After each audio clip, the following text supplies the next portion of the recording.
over the world today, people are gathered in love vigils to celebrate the life of a man that taught the world how to love.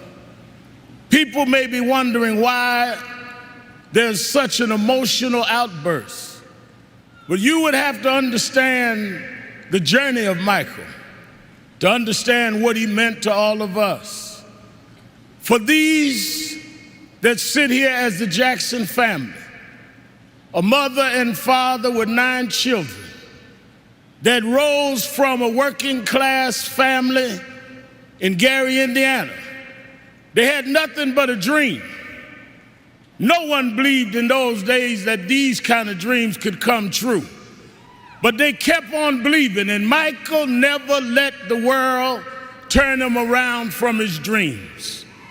I first met Michael around 1970, Black Expo, Chicago, Illinois, Reverend Jesse Jackson, who stood by this family till now. And from that day as a cute kid to this moment, he never gave up dreaming. It was that dream that changed culture all over the world. When Michael started, it was a different world.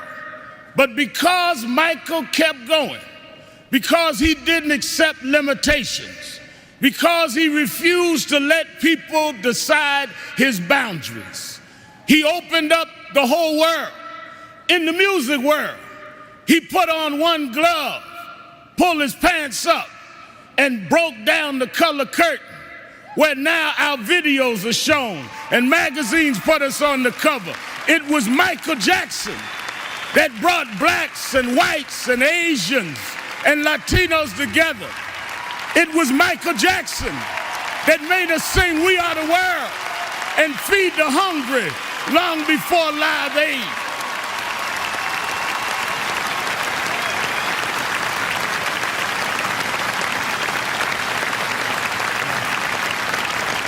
Because Michael Jackson kept going, he created a comfort level where people that felt they were separate became interconnected with his music.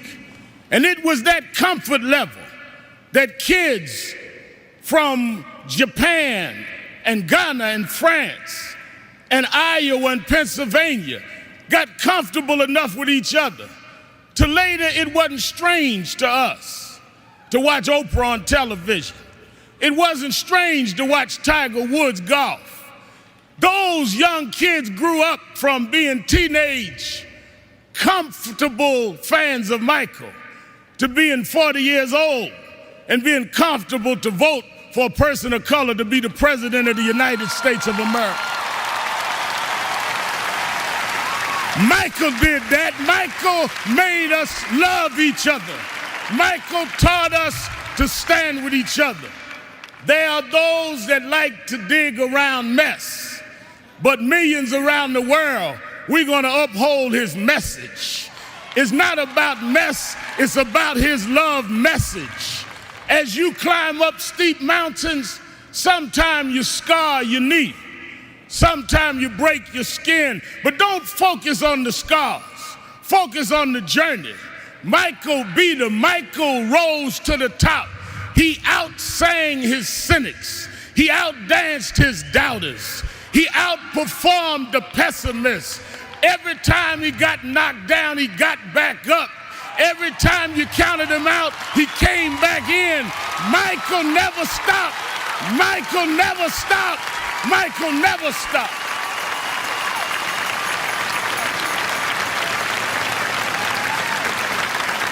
I want to say to Mrs. Jackson and Joe Jackson, his sisters and brothers, we thank you for giving us someone that taught us love, someone that taught us hope.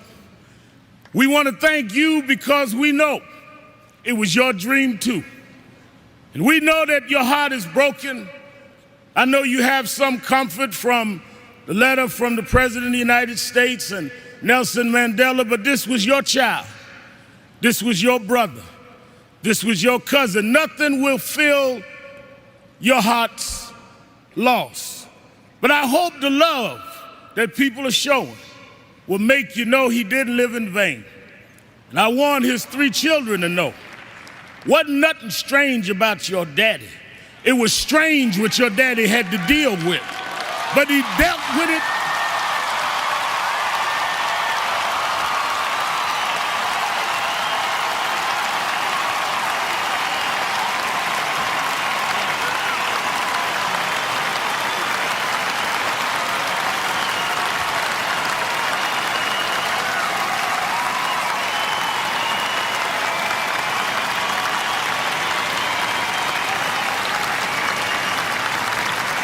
He dealt with it anyway. He dealt with it for us. So some came today, Mrs. Jackson, to say goodbye to Michael. I came to say thank you. Thank you because you never stopped. Thank you because you never gave up. Thank you because you never gave out. Thank you because you tore down our divisions. Thank you because you eradicated barriers. Thank you because you gave us hope. Thank you, Michael. Thank you, Michael. Thank you, Michael.